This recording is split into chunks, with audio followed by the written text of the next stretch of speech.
The midwinter solstice was meant to be a festival of warmth, a defiance against the encroaching dark. Tonight, it felt like an execution. The grand ballroom of the Obsidian Keep fell completely silent when she stepped onto the floor. Hundreds of lichens, draped in velvet and ancestral furs, stopped their conversations mid-sentence. The orchestra's sweeping melody faltered. Every eye turned toward the heavy mahogany doors. Serena did not flinch. She did not lower her chin or avert her gaze to the polished marble.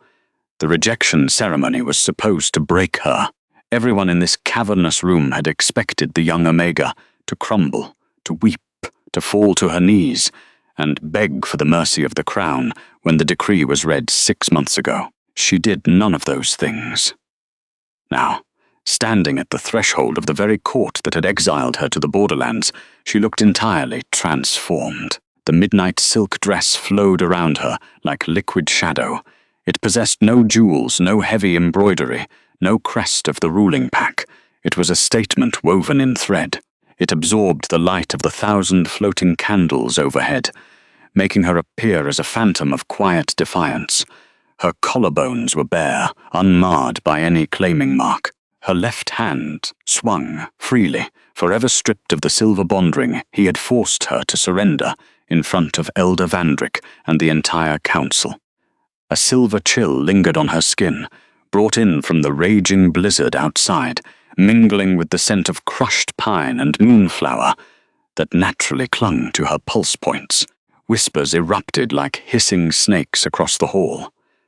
The nobles of the sovereign court leaned into one another, their fangs lightly brushing their lower lips in nervous anticipation. Banished mates were meant to be invisible after a royal severing. They were supposed to fade into the forgotten corners of the territory, carrying their shame until the end of their days. Yet here the exiled woman stood, glowing with a serene, untouchable dignity. Garrick Thorne stood near the arched entryway, clutching a sheaf of sheet music against his chest. The head royal musician had always been a quiet observer of the keep's cruelties. He stepped into her path, his scent spiking with pure anxiety. "My lady," the older man murmured, his voice barely carrying over the tense hum of the crowd, "you should not be here." She paused, letting the perfectly still air settle between them. "The invitation was open to all highborn of the realm, Garrick," she replied softly. Her voice held no tremor. "He is volatile tonight," the musician warned, his eyes darting frantically toward the towering dais at the far end of the room. "The king has barely spoken a word since the solstice moon rose. The council is on edge. If you walk into that light, there is no turning back. He will see you." She offered a small, gentle smile. It did not reach her stormy grey eyes. That is the point. She bypassed him completely, her heels clicking rhythmically against the stone. 1 step, 2 steps, 3. The crowd parted instinctively, their predatory instincts confused by the absolute lack of fear radiating from her frame. She did not smell of submission. She did not smell of heartbreak. She smelled of frost and unyielding iron. Every breath she took felt measured, practiced in the lonely expanse of the Frost Reach territory. The painful hollow in her chest, where the golden thread of the mate bond had once pulsed with warm life, felt completely numb. It was a hard-won numbness. She had spent half a year rebuilding the walls of her mind, brick by agonizing brick, until the suffocating presence of her true mate was nothing but a distant echo. The grand room felt suffocatingly opulent. Massive tapestries depicting the founding wolves hung from the vaulted ceilings, their woven eyes seeming to track her solitary progression. Candelabras wrought from dark iron cast, flickering shadows across the faces of the aristocrats who had mocked her. She ignored them all. She did not search the gathering for familiar faces. She kept her focus locked on the intricately carved pillars near the center of the floor, refusing to cast even a passing glance toward the seat of ultimate power. She kept walking, letting the silence of the room stretch until it became unbearable for the onlookers. Let them stare. Let them whisper. She was no longer the frightened girl waiting for a crown. The cold air of the borderlands had tempered her spirit into something unbendable. During her exile, she had learned the harsh truths of the lichen hierarchy. A mate was a biological decree, yes, but a Luna was a political choice. When Elder Vandrick and the Council had demanded a pure-blooded alliance, the Sovereign had agreed, choosing power over his own soul. She adjusted the delicate drape of her dress, letting her hands fall gracefully to her sides. The dark fabric brushed against her legs, a phantom touch, replacing the comfort she had once sought in the pack. Every noble who had turned their back on her now had to look upon the consequence of their cruelty. She was breathing, she was walking, and she was utterly unbroken. The silence deepened, a physical pressure in the ears of every wolf present. The music had completely died, the clinking of crystal goblets ceased. It was in this vacuum of sound that the challenger finally made his move. He emerged from the dense cluster of high-ranking warlords like a blade drawn slowly from its sheath. Duke Kaelen Frostwood stepped onto the polished marble, his presence instantly bringing a biting, northern frost to the immediate circle. He was the Sovereign's chief political rival, a man whose territory in the northern crags bred warriors of ruthless efficiency. Unlike the suffocating heat of the volcanic southern lands, the northern lord smelled of crisp winter wind, ozone, and fresh snowfall. He held an ornate Solstice chalice loosely in his right hand. The silver metal was frosted with condensation, catching the candlelight as he casually swirled the dark crimson wine within. He took a slow, deliberate sip, his sharp ice-blue eyes locked entirely on the isolated woman in the center of the hall. He did not look at the dais. He did not acknowledge the supreme ruler watching from above. His focus was singular, cutting through the tension of the room like a diamond knife. A calculated, dangerous smile touched the corner of his mouth. The crowd parted for the challenger without a single word of command. They feared him almost as much as they feared their king. Serena stopped her advance as the towering figure blocked her path. She tilted her head slightly, her stormy grey eyes meeting his without a flinch. She had seen him only once before, during the territorial summits, but they had never exchanged a word. Now, he was looking at her not as an outcast, but as a prize that had been foolishly left unguarded. "Lady Valerius," the Duke murmured, his voice a deep, resonant baritone that carried a soothing, rumbling vibration. It did not demand submission, it invited intrigue. "My Lord Duke," she replied smoothly, keeping her tone perfectly neutral. She did not bow, she merely inclined her head, a gesture reserved for equals. The murmurs in the crowd spiked again, a frantic buzzing of disbelief. An exiled Omega refusing to bow to a Prime Alpha was grounds for severe punishment. Yet the rival leader simply chuckled, the sound rich and genuinely amused. "I must admit, when my spies reported you had crossed the border back into the capital, I thought them mistaken," Kaelen said, stepping just a fraction of an inch closer. The cold air radiating from him was a welcome relief against the stifling heat of the southern court. "It takes a rare kind of courage to walk back into the lion's den, wearing the skin of the night. The den belongs to the goddess, my lord. We are merely her guests," she answered quietly. Her gaze remained steady. He let out a low breath of appreciation. Slowly, deliberately, he walked over to a nearby marble pillar and set the heavy cup down upon its surface. The metallic clink echoed sharply in the quiet room. He turned back to her, his broad shoulders squaring as he presented himself fully.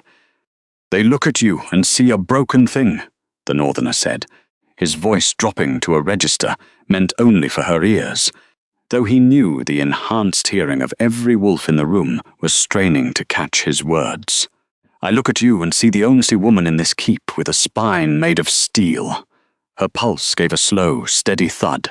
She knew exactly what he was doing. This was a political maneuver. It was a direct challenge to the authority of the throne. But it was also an offering of sanctuary. If she stood alone, she was prey. If she stood with the wolf of the north, she was untouchable. He extended his large, battle-scarred hand toward her, palm facing upward in an archaic gesture of formal request. "The opening waltz is being wasted on silence," Kaelen declared, his volume returning to normal, projecting his challenge to the far corners of the hall. "Will you do me the honor?" The collective intake of breath from the surrounding nobles was deafening. To claim the first dance with a rejected mate was a deliberate insult to the male who had discarded her. It was a public reclamation. An error happens when you act in ignorance. A choice is made when you fully understand, and you proceed anyway. The words of her old mentor echoed in the back of her mind, reminding her that this was the ultimate severing of her past. She looked at the scarred hand suspended in the air between them. It was steady, it was strong. It offered no chains, only a temporary shield against the burning eyes she refused to meet. Serena raised her own hand, her delicate fingers, pale and trembling slightly on the inside, but perfectly still on the outside, settled into his palm. The contact was shocking in its simplicity. No magical sparks, no overwhelming, suffocating biological pull. Just the solid, grounding touch of another being who saw her worth, not used, not owned, chosen. "I would be delighted," she said clearly. He gently closed his fingers over hers, securing her grip, and bowed his head respectfully. The northerner led her seamlessly toward the center of the floor, his massive frame shielding her from the hostile glares of the council. He raised his free hand, snapping his fingers sharply toward the orchestra pit. The musicians, terrified and looking toward the dais for permission that did not come, scrambled to raise their instruments. Garrick, pale and sweating, struck the first chord. The music swelled, a sweeping, melancholy waltz that filled the echoing space. The sweeping notes of the cello bled into the silence. Kaelen guided her with an expert, fluid elegance that belied his massive size. The dark midnight silk flared out as he turned her, the fabric catching the draft and swirling around his heavy, formal military coat. The visual contrast was striking. The dark, delicate phantom and the towering titan of the winter mountains. They moved as if they had practiced the steps 100 times in secret. She allowed herself to breathe in the crisp scent of snow that clung to his collar. It was a shield against the heavy, ash-laden air of the keep.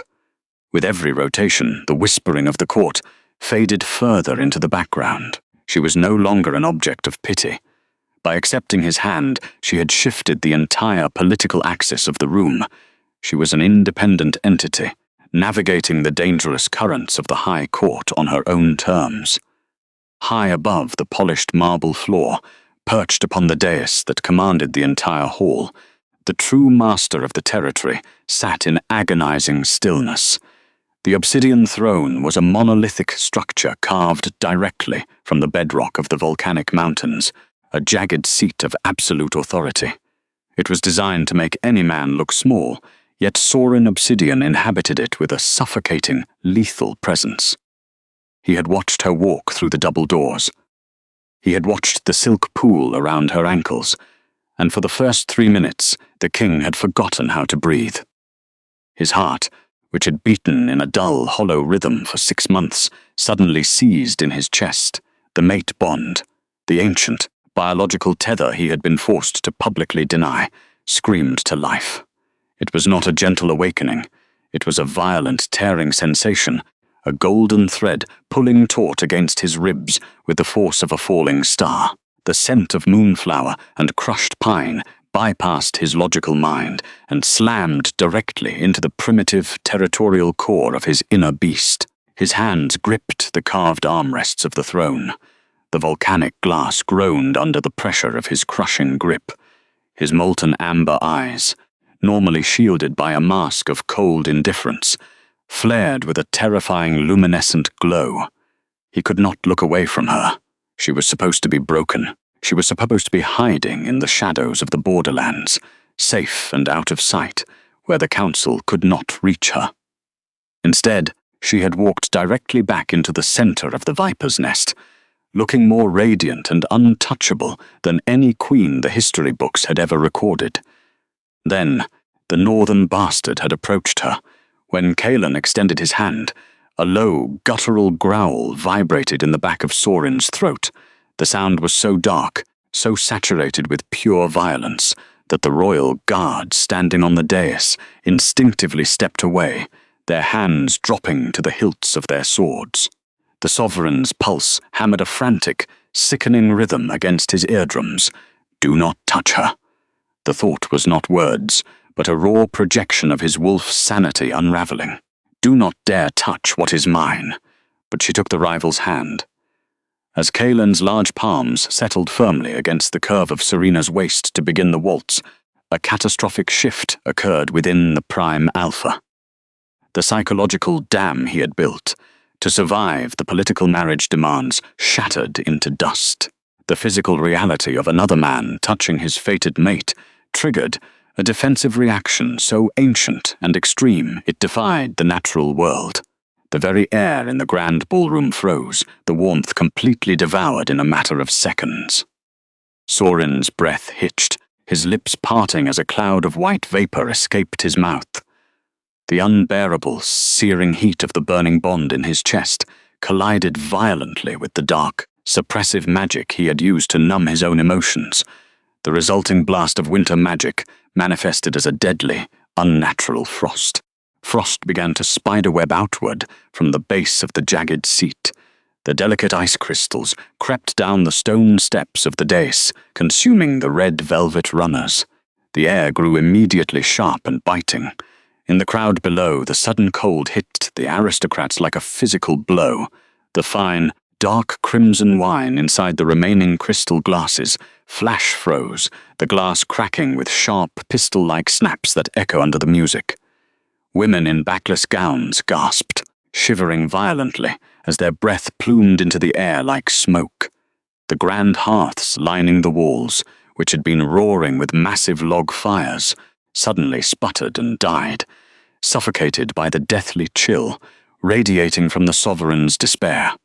He could not feel the cold, he could only feel the burning. His chest felt as though it had been packed with hot coals and shattered glass. Every time the Duke spun her, every time the dark fabric brushed against the Northerner's leg, the Alpha King felt a phantom blade twist between his ribs, his claws elongated, slicing effortlessly through the hardened leather of his gloves and digging deep into the indestructible volcanic glass. He was losing his mind. He was a warlord who commanded thousands, a conqueror of provinces, yet he was completely paralyzed by the sight of a single woman moving in another man's arms. The irony tasted like blood on his tongue. He had cast her aside to protect his crown, only to realize the crown was entirely worthless if she was not standing beside it. The music played on, a fragile, trembling melody that seemed entirely detached from the monstrous tension flooding the room. The dancers on the floor had frozen in terror, leaving only Serena and Kaelen moving in the center. The Northern Lord held her securely, his own body temperature running high enough to shield her from the supernatural frost. He was protecting her. He was doing what Sauryn had failed to do. His amber eyes darkened into a stormy, apocalyptic gold. His wolf was clawing at the inside of his skull, demanding release, demanding blood, demanding that he tear the Northern Duke limb from limb and drag his mate away to the deepest, darkest chamber of the keep. The agonizing heat in his chest spiked, a searing reminder that the bond was still active, still demanding recognition. He leaned forward, his massive frame trembling with the effort of holding the beast back. The air around the throne crystallized, tiny snowflakes forming out of nothing and drifting down onto his dark shoulders. The silence of the crowd was absolute, save for the frantic beating of 500 hearts. They were watching a king break from the inside out. He watched her face as she danced. She was perfectly calm. Her stormy grey eyes were focused on the rival's shoulder, completely ignoring the terrifying display of elemental power radiating from the dais. Her indifference was the cruelest weapon she could have wielded. It cut deeper than any silver blade. The searing pain in his chest flared higher, traveling up his throat and choking him. It was not just jealousy. It was the primal terror of a prime alpha, realizing his mate was genuinely comfortable in the presence of a rival. The thread that connected their souls was being stretched to its absolute breaking point. Sauryn realized, with a sickening drop in his stomach, that she was not just dancing. She was actively accepting the sanctuary of another pack. The frost spread further, climbing the tapestries and turning the ancient fabric stiff. The massive iron candelabras groaned as ice coated their stems, chilling the room to the temperature of a true winter grave. The entire keep was responding to his grief, freezing over as his world collapsed into a single unbearable focal point, the hand of the Northern Lord resting casually against the waist of the only woman the king had ever loved. He could not sit here anymore. He could not watch. The sovereign control snapped. The violent snap of his control did not pull the sovereign forward into action, but violently backward into the darkest corridor of his own mind. Time fractured. The freezing ballroom dissolved into the suffocating incense-heavy heat of the council chambers 6 months prior. It was the night of the blood moon, a celestial event meant to bless fated unions, transformed instead into a political slaughterhouse. He could still smell the cloying, metallic scent of the ceremonial braziers. He could still feel the agonizing weight of the gold coronet pressing into his temples. Elder Vandrick Sterling had stood before the high table, his robes immaculate, his voice dripping with poisoned honey. The high-ranking representative had not carried a weapon into the sacred room. He had carried an ultimatum: a pure-blooded Luna, or a fractured kingdom. The Lycan Council had demanded the severing of the fated tether, citing the young woman's lack of a powerful lineage as a fatal vulnerability to the southern territories. The king had sat paralyzed in the stifling heat. His inner beast clawed desperately at the walls of his chest, roaring in blind panic. Across the heavy oak table lay the rejection scroll. It was a massive piece of ancient, yellowed parchment, bound in dark leather and inscribed with the archaic runes of the founding pacts. A ceremonial blood quill rested beside it, waiting to drink from the sovereign's veins. He remembered the exact sensation of the carved bone against his fingertips. It felt like holding a live coal. To sign that document was to willingly tear his own soul into pieces, yet the elder had leaned closer. He whispered threats of civil war, of border rebellions, of thousands of innocent wolves slaughtered if the crown showed weakness. The monarch had looked up from the damning parchment to see Serena Valerius standing at the far end of the chamber. She was flanked by armed guards, treated not as a destined queen, but as a prisoner of state. The ritual of public severing had been designed to crush her spirit. Everyone expected her to crumble, to weep, to beg. She did none of those things. The young woman simply stood in the flickering torchlight, her stormy grey eyes locked onto his with an absolute terrifying stillness. She was waiting for him to fight for her. She was waiting for the Supreme Alpha to bare his fangs and burn the council to the ground in the name of their biological destiny. He did not. The political pressure had formed an iron vice around his lungs, suffocating his courage. With a shaking hand, he had pressed the sharp nib of the quill into his own palm. Drawing a thick bead of dark blood, he signed the heavy parchment. The scratching sound of the bone tip against the dry paper had echoed like bone breaking in the silent room. The moment the final rune was struck, a blinding, physical shockwave had ripped through the chamber. The golden thread of their mate bond, an ancient magic woven by the moon goddess herself, snapped. It did not fade quietly. It severed with the brutality of a guillotine. He remembered, gasping for air, clutching his chest, as a phantom hemorrhage flooded his lungs. Across the room she had staggered, her hand flying to her collarbone as the invisible tether broke. The councilman had smiled, a small, victorious upward curve of his thin lips. The alliance was preserved. The throne was secure, and the only woman he had ever loved had been cast aside like winter ash. She had straightened her posture, refusing to give the whispering aristocrats the satisfaction of her tears. Without a single word of pleading, Without demanding a single coin of royal compensation, she had turned her back on the high table. The heavy wooden doors had groaned open, revealing the dark, unforgiving storm of the world outside the keep. He had remained frozen in his seat, bound by the invisible chains of his crown. He watched her leave like a man watching his own heart walk out of his chest. The heavy doors had slammed shut, sealing his fate. The silence that followed was absolute. He had saved his kingdom, and in doing so had destroyed himself. That haunting memory shattered like brittle glass, violently expelled by the excruciating reality of the present moment. The sovereign was not in the sweltering council chamber. He was sitting upon the obsidian throne, surrounded by a court that was rapidly flash-freezing under the sheer force of his suppressed magical distress. The grand ballroom was a graveyard of ice, yet his own body felt as though it were being slowly incinerated. The severed mate bond, which had lain dormant and hollow for half a year, was now a burning, jagged wire trapped beneath his ribs. It flared with a white-hot pain every time the northern lord guided her through a turn. His lungs convulsed. Every inhalation drew in the sub-zero air of the frozen hall, but his exhalations were pure, scalding heat. The anatomical agony was staggering. His ribcage felt like an iron maiden closing inward, the spikes heated in a blacksmith's forge. This was the biological consequence of rejecting a true mate. The lichen anatomy was not built to witness its other half in the arms of a rival. Sauryn's internal beast was entirely feral now, pacing violently within the cage of his skull, throwing its massive weight against his sanity. It snarled, a dark, guttural vibration that echoed through his bones, demanding that he descend the days and slaughter everything in his path. He gripped the jagged armrests of the towering seat until the indestructible volcanic glass began to splinter.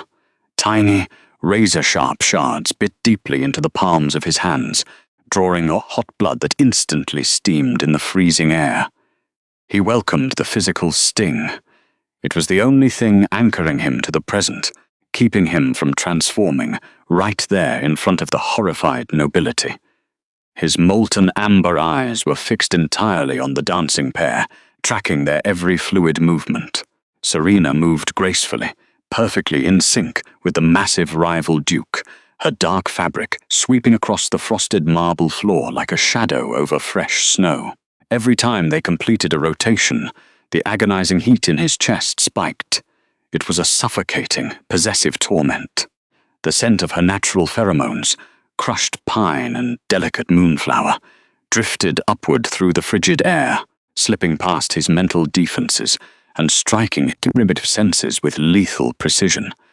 It was the scent of home. It was the scent of his destined sanctuary, and it was being freely offered to another man. A mistake is when you do not know what you are doing. A choice is when you do, and you do it anyway. The realization of his colossal, unforgivable choice crashed over him like a tidal wave of crushing pressure. He had traded his biological imperative for the approval of cowards. He had broken the most sacred law of their kind to appease men who now shivered in terror beneath his throne.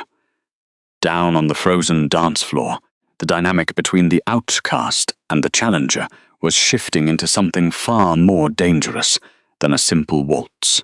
Duke Kaelen Frostwood was not merely participating in a high society ritual. He was a predator methodically testing the perimeter fences of a rival's enclosure. The massive northerner moved with lethal, calculated precision, using his own towering frame to shield his partner from the biting supernatural cold. He was providing warmth. He was providing the very basic instinctual protection that the sitting monarch had spectacularly failed to deliver. The music swelled, a trembling, desperate melody played by terrified musicians.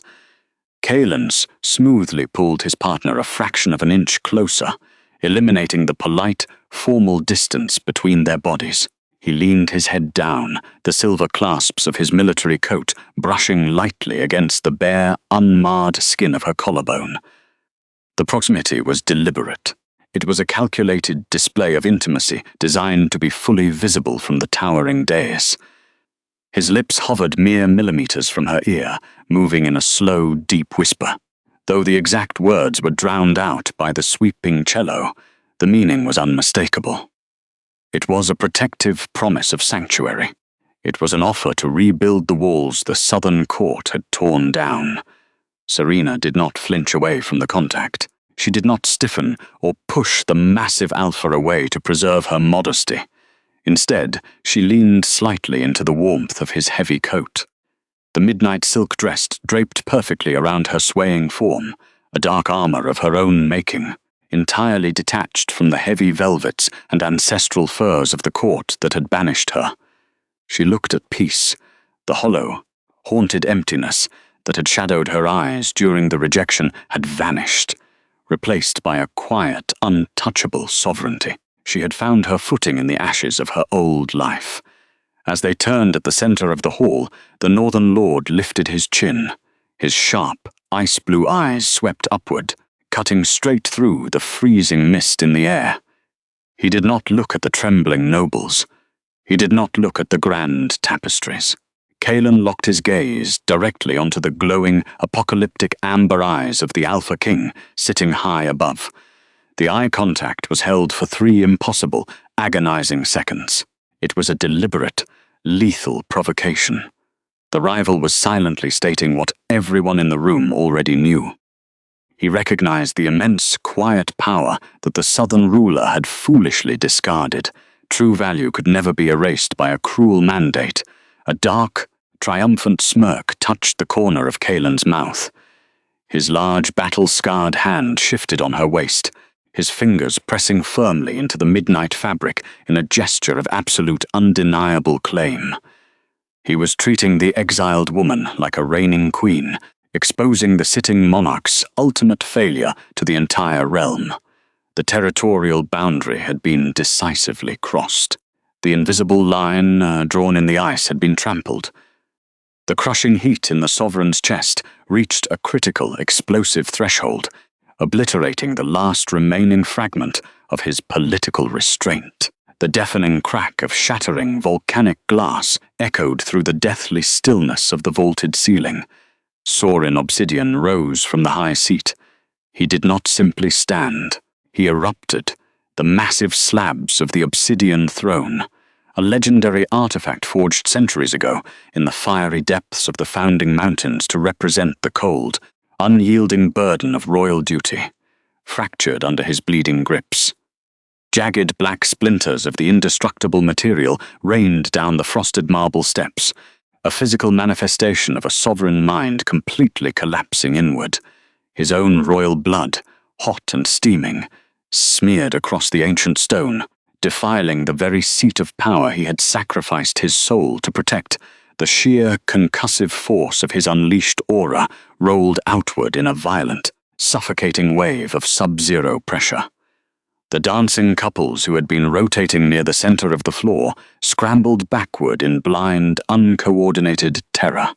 High-born nobles collided with one another in their desperate haste to clear a path, tearing their priceless velvet coats and dropping their ornate silver goblets. The rich red wine spilled across the pristine white marble like fresh blood on a winter snowfield, stationing the purity of the midwinter solstice. The supreme alpha was moving. Every step the monarch took down the sweeping dais was a heavy, rhythmic strike against the ancient stone, sounding like the slow, agonizing beating of a dying heart. His polished leather boots crushed the intricate layers of magical frost that had gathered beneath his heels, leaving deep, scorched footprints in the ice. His physical human form was rapidly failing to contain the primal, catastrophic fury of his inner beast. Long, lethal claws tore through the fine, reinforced fabric of his dark ceremonial gloves. The hardened keratin elongated with violent, sickeningly audible cracks, pushing past the rigid boundaries of civilized restraint. The lethal appendages gleamed menacingly under the magical, ambient luminescence of the floating chandeliers, dripping with the hot, steaming crimson from his own ruined palms. He was no longer a calculating politician navigating the treacherous waters of the Lycan Council. He was an apex predator, hunting a thief in the very heart of his own territory. The ambient frost began to crawl rapidly up the towering marble pillars of the hall, a direct environmental response to his unraveling sanity. At the far end of the grand ballroom, the royal orchestra continued to play, driven by the sheer, paralyzing fear of abruptly ceasing without an official royal command. Garrick Thorne, the veteran head royal musician, stood frozen behind his conductor's podium, cold sweat beading on his forehead despite the plummeting temperature. His wooden baton trembled violently in his grip. The weeping strings of the cellos and the frantic, erratic trembling of the violins formed a chaotic, discordant soundtrack to the king's terrifying descent. The maestro's wide eyes remained locked on the approaching sovereign, silently praying for a signal, terrified that the continuing music was the only fragile thread keeping the raging beast from initiating a wholesale massacre of the gathered aristocracy. The king ignored the fleeing aristocrats. He walked straight through the parted sea of terrified onlookers, his presence creating a massive, empty circle of polished floor. His molten amber eyes were fixed with a terrifying, unblinking intensity upon the rival duke. The massive northerner had not retreated a single inch. Kaelen Frostwood simply turned his broad, heavily muscled shoulders to fully face the approaching threat. The triumphant smirk on the northern lord's face hardened into a lethal, battle-ready scowl. Kaelen's own imposing aura flared to life, a heavy, oppressive weight that pushed the trembling nobles even further back against the gilded walls. Yet, his scarred hands remained stubbornly and possessively anchored to the delicate waist of the woman in midnight silk. It was an act of high treason, executed with absolute, unapologetic silence. The scent of the rival alpha, sharp, biting pine and raw leather, clashed violently with the king's own suffocating aura of freezing rain and burning ozone. Sauryn reached the edge of the polished dance floor. He did not look at the huddled, trembling musicians on their elevated stage. He merely raised one bloodied, clawed hand in Garrick's direction. The gesture was minimal, a slight dismissive flick of his ruined wrist, yet it carried the terrifying, undeniable weight of an executioner's axe falling upon a wooden block. The head musician instantly dropped his baton, his hands flying to his sides in total surrender. The music died in a catastrophic instant.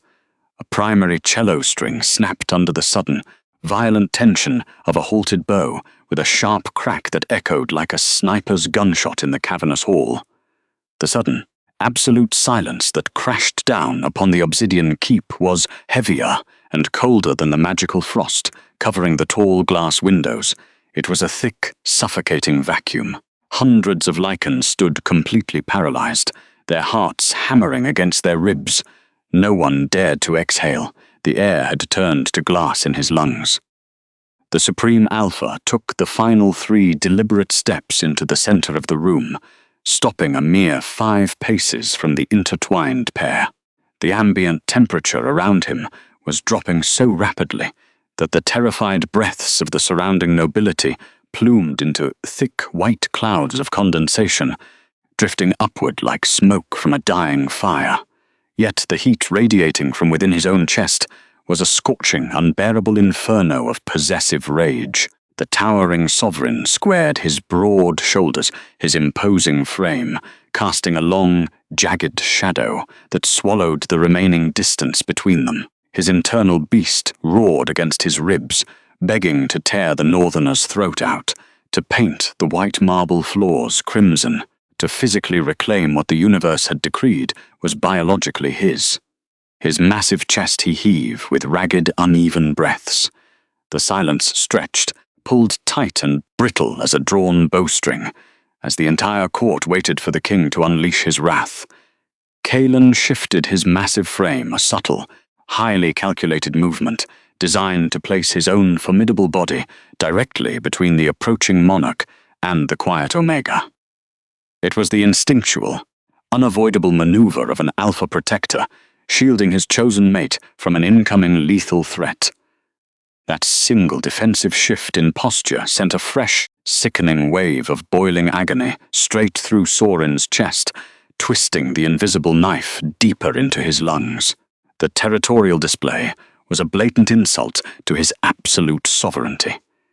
But before the rival duke could utter a single word of formal challenge, before the suffocating political tensions could erupt into physical blood-spilling violence, the woman standing behind him moved. Serena Valerius stepped out from the protective, looming shadow of the Northern Lord. She did not cower beneath the terrifying, crushing weight of the sovereign's gaze. She did not lower her chin in the customary, biological display of submission expected of her rank, nor did she avert her stormy grey eyes to avoid challenging the dominant predator. The young woman simply stood her ground, placing herself directly in the path of the most feared lichen in the realm. Her posture radiated an untouchable, quiet sovereignty that no golden crown or heavy throne would bestow. The midnight silk dress flowed around her still form, unadorned and perfectly elegant, mirroring the starless night sky outside the frosted windows. It acted as a stark visual contrast to the aggressive, bristling energy of the two towering alphas ready to tear the grand room apart. The deep, dark fabric absorbed the ambient magical light, anchoring her to the ground like a solitary, unmovable pillar of obsidian in a raging storm. She looked completely alien to the trembling, extravagant nobility who had spent the last 6 months viciously whispering about her supposed weakness and low birth. Not used, not owned, chosen. Sauryn stared down at her, his elongated, blood-stained claws twitching involuntarily at his sides, fighting the overwhelming urge to reach out and pull her into his chest. He desperately searched her face, expecting to find the lingering, bleeding devastation of the ceremonial rejection hidden in the depths of her eyes. He anticipated seeing residual fear, or righteous anger, or even the bitter, burning resentment of an exiled soul seeking petty vengeance upon her tormentors. He found nothing but a vast, freezing emptiness. The wall inside Serena's chest is gone. She has not built another. Her emotional fortress was not constructed of impenetrable stone or blazing defensive fire, but of absolute, chilling indifference. It was a bottomless, silent void that effortlessly swallowed his roaring rage whole, leaving his inner beast clawing desperately at empty, unyielding air. "You will remove your hand from her," the king commanded, his molten eyes darting to Kaelen before snapping back to lock onto Serena. The spoken words were a low, guttural vibration that physically rattled the crystal pendants of the grand chandeliers above, carrying the full, unadulterated weight of his alpha command. The biological mechanism of the roar was designed to push down on the lungs of lesser wolves, forcing absolute obedience. Several of the weaker omegas and betas, gathered at the edges of the ballroom, instantly dropped to their knees, physically forced down by the sheer, crushing pressure of the sovereign's voice. Kaelen's jaw tightened as he braced his own aura against the overwhelming command, his heavy boots grinding into the ice. It was a brutal display of dominance designed to bring the entire room to absolute heel. Yet, Serena remained standing perfectly straight. She was completely unaffected by the heavy, invisible weight pressing down upon the trembling crowd. The royal command washed over her like a gentle, meaningless breeze against a mountain. She did not flinch at the sheer, concussive volume of his terrifying aura. She simply tilted her head, her expression shifting into one of mild, polite confusion, as if she were dealing with an unruly, irrational child throwing a temper tantrum, rather than a lethal monarch capable of snapping her neck in a single motion. Her pale hands rested calmly at her sides, the delicate fingers completely relaxed and still.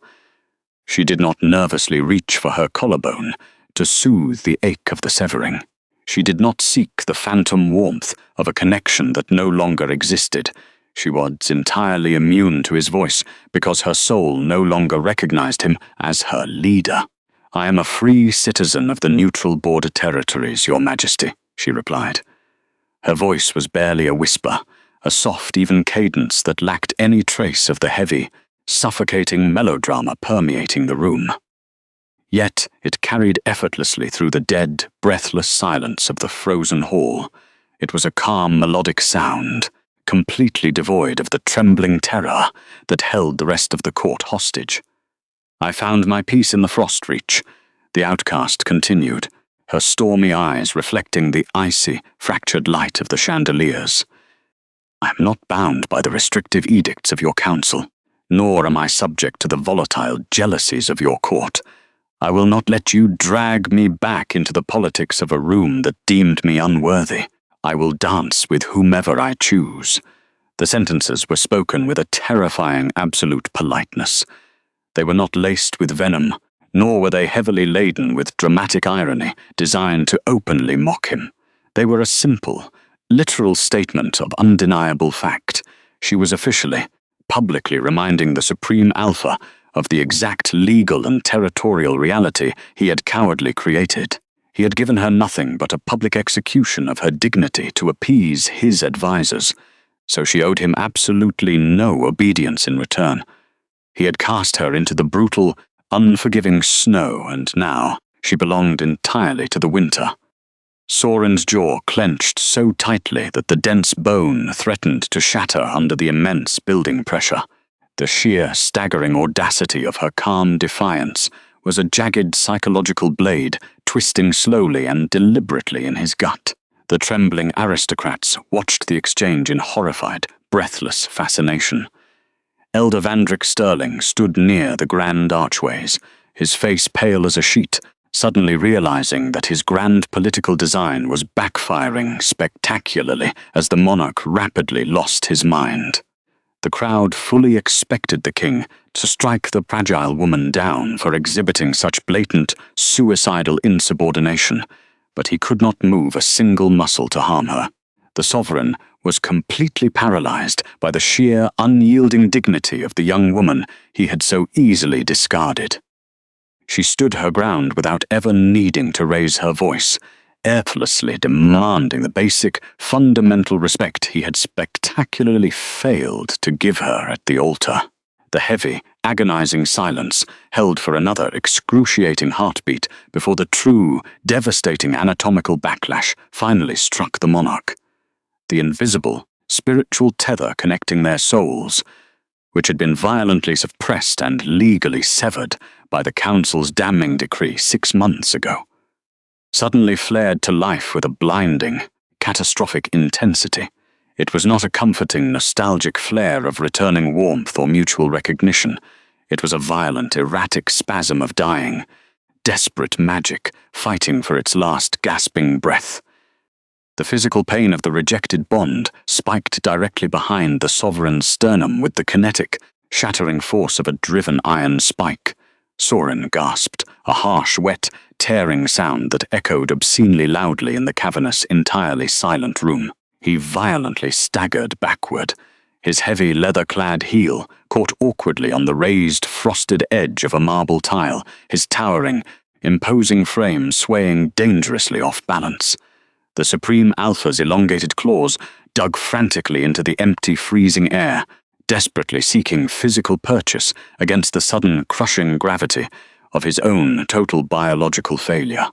He clutched his massive chest, his bloodied, ruined hand smearing thick crimson across the dark, pristine velvet of his ceremonial jacket. The sheer, overwhelming, paralyzing agony forced him to drop his chin to his chest, physically breaking the terrifying, dominant eye contact he had maintained with the rival duke. He realized, in that suffocating, world-ending moment, exactly what was happening beneath the pristine surface of her calm demeanor. Serena was not merely ignoring his royal presence to prove a political point. She was not putting on a brave, stoic face to mask a lingering, pathetic grief in front of the unforgiving nobility. She was actively, methodically, and ruthlessly unbinding the deepest, most foundational layers of their fated connection. The realization was a lethal dose of concentrated poison injected directly into his racing veins. Caring about you is killing me. The ancient, primordial magic of the moon goddess, was rooted entirely in mutual submission and instinctual biological recognition. By standing before him with absolute, unwavering indifference, by willingly and openly accepting the protective, claiming touch of Kaelen, she was forcefully and permanently purging Sauryn's biological signature from her bloodstream. The dark, yellowed parchment of the rejection scroll had only severed the fragile legal and political ties that bound their respective pacts. It had merely broken the calm surface of the water, a superficial wound to satisfy the demands of the Lycan Council. But the profound, soul-deep unweaving of a true, fated mate bond required a willing, conscious, and total rejection from the wounded party. She was doing it now, right here, in the dead center of his own impenetrable fortress, surrounded by the very people who had ruthlessly mocked her existence. She was erasing his soul from her very existence.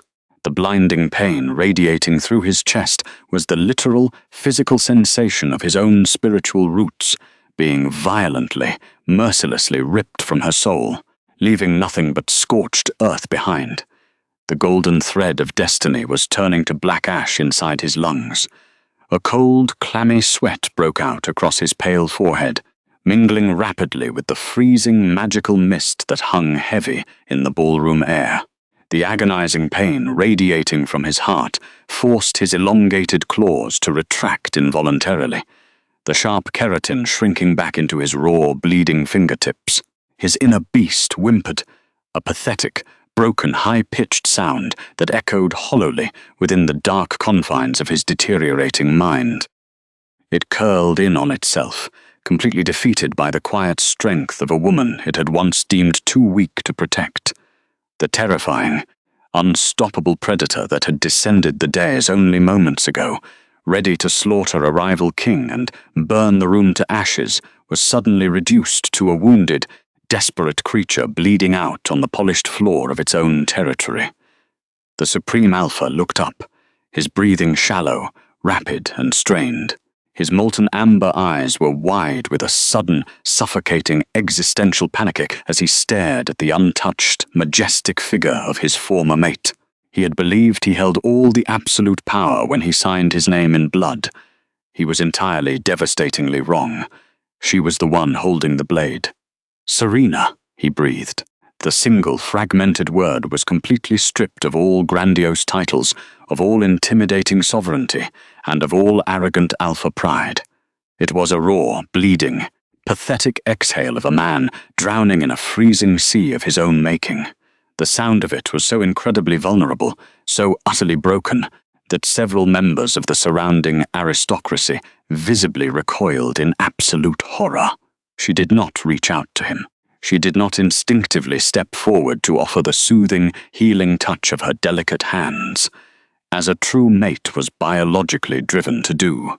The quiet Omega simply watched him stagger and choke on his own overwhelming regret, her beautiful face remaining a flawless, impenetrable mask of polite, detached observation. She watched him suffer the exact mirroring agony he had callously inflicted upon her during the Solstice, offering absolutely no comfort, no reassurance, and no absolution.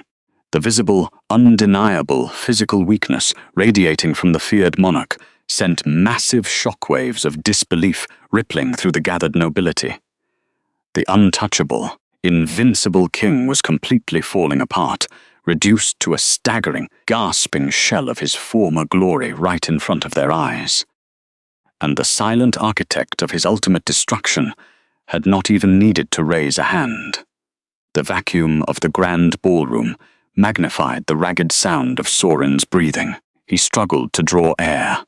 The air had turned to glass in his lungs. Each inhale scraped against the newly formed void in his chest. He remained hunched over.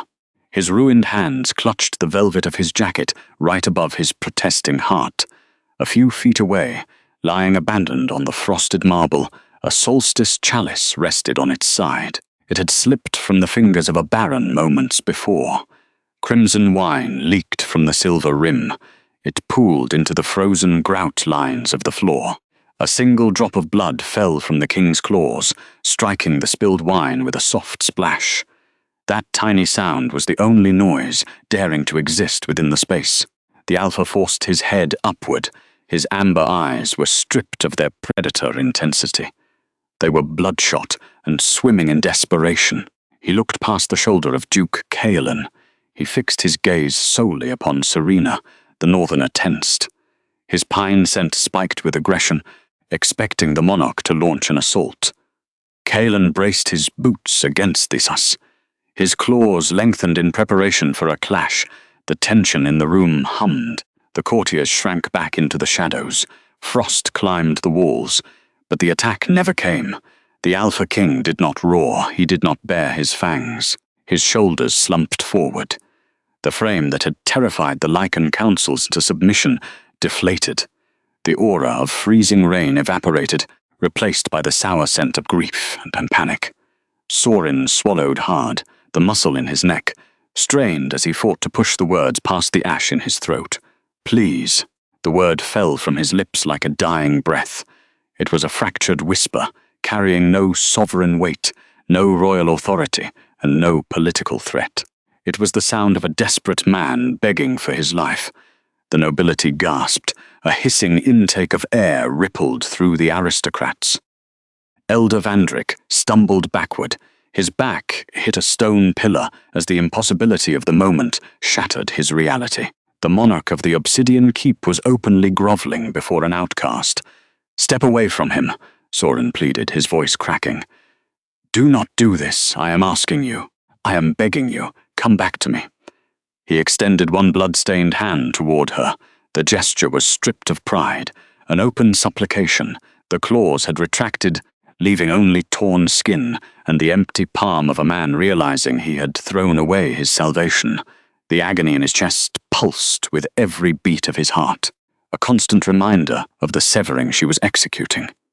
He waited in the silence, his existence suspended by the thread of her mercy. Serena looked at his bleeding hand. Then she looked up into his eyes. There was no triumphant smirk on her lips. There was no vindictive spark of satisfaction in her grey gaze. If she had shown anger, he could have fought it. If she had screamed at him, demanded an apology, or cursed his name in front of the court, he could have found a way to bridge the gap. Conflict implied a connection. But Serena offered him nothing but the detached pity one might give a stranger. The finality of true indifference. She stood there, perfectly still. The silver mark on her skin had faded to a dull scar. The tie between them was turning to ash, slipping through his fingers faster than he could catch it. He felt the exact moment it died, a hollow snap echoing in the cavern of his ribs. "I am not doing anything to you, Your Majesty," Serena replied, her voice even. "I am simply moving forward. You made your choice under the blood moon. Now I have made mine. A mistake is when you do not know what you are doing. A choice is when you do, and you do it anyway." She did not wait for his response. She did not linger to bask in the humiliation of the man who had shattered her life. Serena turned her back on the obsidian throne. The movement was deliberate, final. The fabric of the midnight silk dress swirled around her ankles, catching the light of the chandeliers. The unadorned dress now looked like the armor of a queen. She placed her hand back into the scarred palm of the Northern Lord. Duke Kaelen wrapped his fingers around hers. His tense posture relaxed. He realized the confrontation was over. The rival duke offered no insults to the king. He didn't need to. He had won. They walked toward the heavy oak doors of the ballroom. The crowd of aristocrats scrambled to part, creating a path for the departing couple. No one dared to whisper. No one dared to breathe. They shrank back against the frosted walls, lowering their heads in uncommanded submission as the woman passed by. She did not look left or right. She kept her chin level. Her steps were measured. The wooden doors were hauled open by the royal guards. A gust of winter wind howled into the hall, carrying the chill of the territories and a flurry of snow. The flakes swirled around the dark silk of her dress. Then the heavy doors slammed shut behind them, cutting off the storm with a hollow thud. The silence that reclaimed the Obsidian Keep was absolute. Sauryn remained standing in the center of the frosted floor. His bloodied hand reached toward the empty doors. His legs gave out. The Sovereign's knees hit the ice with a sickening crack. He stared at the empty threshold, a hollow shell witnessing his very soul being carried away into the unforgiving storm. He did not try to stand. The cold seeped through his trousers, biting into his skin, but it was nothing compared to the freezing wasteland expanding in his chest. Midnight arrived with the fury of a blizzard. The black spires of the fortress vanished beneath the sheets of snow. Deep within the highest tower of the keep, the Alpha King sat alone in the darkness of his chambers. The fireplace across the room was cold, filled with grey ash. He had forbidden the servants from lighting it. He did not deserve the warmth. He sat motionless in a leather chair behind his desk, staring at the object resting on the wood. It was the rejection scroll. The yellowed parchment, bound in leather and inscribed with the runes of the Lycan Council, mocked him from the shadows. His signature, drawn in his blood, with the ceremonial blood quill 6 months ago, looked like a rusted scar across the page. He stared at the dried ink, his chest heaved with slow breaths. Every inhale was a battle, every exhale was a surrender. The internal severing was complete. The thread in his soul had burned to nothing, leaving a cavern of frostbite in its wake. He reached out and touched the edge of the paper. It felt like touching his own gravestone. A knock echoed from the chamber door. It opened with a creak, spilling a sliver of hallway light into the gloom. Garrick Thorne stepped into the room. The musician did not carry his baton. He carried a silver tray containing a linen cloth and a basin of warm water. He had not been summoned, but the beater was the only member of the staff brave enough to approach the monarch. "My Lord King," Garrick murmured, his voice soft, careful not to shatter the silence. "Your hands, they need to be bound." The Alpha did not look up. He raised his palms into the light. The lacerations from the volcanic glass had stopped bleeding, but the wounds were raw. His Lycan healing factor was failing him. His inner wolf was too broken by the loss of its mate to heal its vessel. The beast curled in the corner of his mind, howling a silent song of torment. Garrick set the basin down on the desk, taking one of the ruined hands in his own. He began to wipe the dried blood away with the damp cloth. The king did not flinch at the pain. He felt nothing. That brutal decree was engineered to destroy her. Sauryn whispered to the empty room, his voice dry. Elder Vandrick said she would crumble. He said she would fade away and the realm would be secure. The musician paused his cleaning, keeping his eyes lowered. He did not offer empty platitudes. "She did not break, Sire," Garrick replied quietly. "No," the Sovereign agreed. A single tear traced a path down his cheek. She did not. The king looked away from the parchment, turning his gaze toward the frost-covered window. The storm outside was nothing compared to the tempest within his soul. He had chosen power over destiny, politics over love. He had built his own icy tomb, and now he was condemned to freeze inside it. But as the realization settled into his bones, a spark of resolve ignited in the darkness of his chest. He would not stay on this throne. He would not hide behind the laws of a council that had poisoned his life. He would strip himself of his crown, his pride, and his reputation. He would walk barefoot into the northern wastes. If he had to, he would bleed. He would suffer. He would earn every ounce of the agony he had caused her. There is no wolf too broken to be worthy. He had to believe that. He had to believe that a monster who had destroyed his heaven could crawl his way back through hell to find forgiveness. The path of his atonement had begun. The storm raged on, but the king who had ordered the winter was dead. Only a desperate man remained.